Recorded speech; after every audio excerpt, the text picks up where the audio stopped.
Maragtas. The Maragtas is a legendary Filipino story detailing the migration of 10 Bornean Datus led by Datu Puti, who fled tyranny and settled on Panay Island, purchasing land from the indigenous Aita people and establishing a new society governed by the Code of Kalanchaw, ultimately laying the foundation for the region's history. The tale is considered a foundational myth of the Visayan people, particularly in the Iloilo area, and was documented by Pedro Alcantara Monteclaro in the early 20th century. So this is the timeline of Maragtas.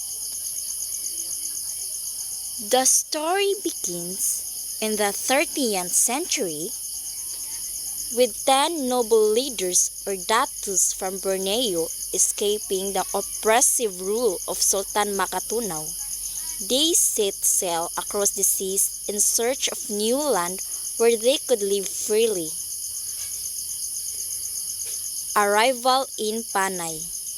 The datus and their followers arrive on the shores of Panay, where they encounter the indigenous Ati people led by their chieftain Marikudu and his wife Maniwantiwan.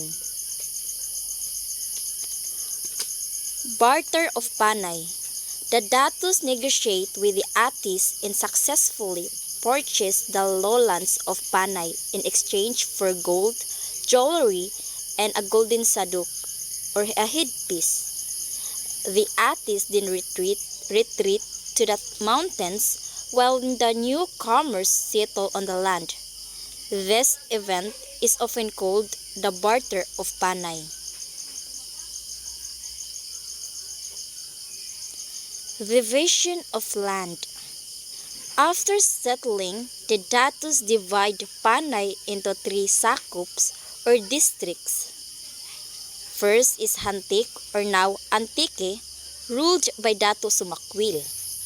Erong-Erong, now Iloilo, ruled by Datu Paiburong.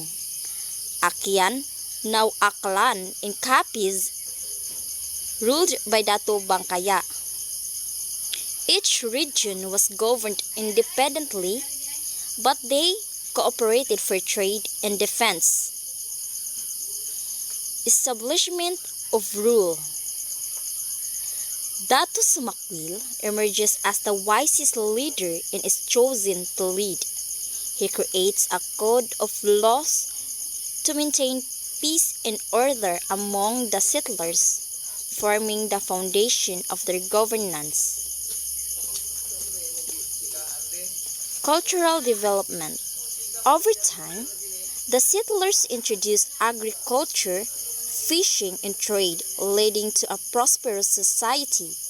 The blending of their customs with the indigenous Atis contributes to the rich culture of the Visayas today. This legend is widely considered a mix of historical facts and folklore. While Maragtas is not an official historical document, it remains a significant part of Philippine cultural heritage.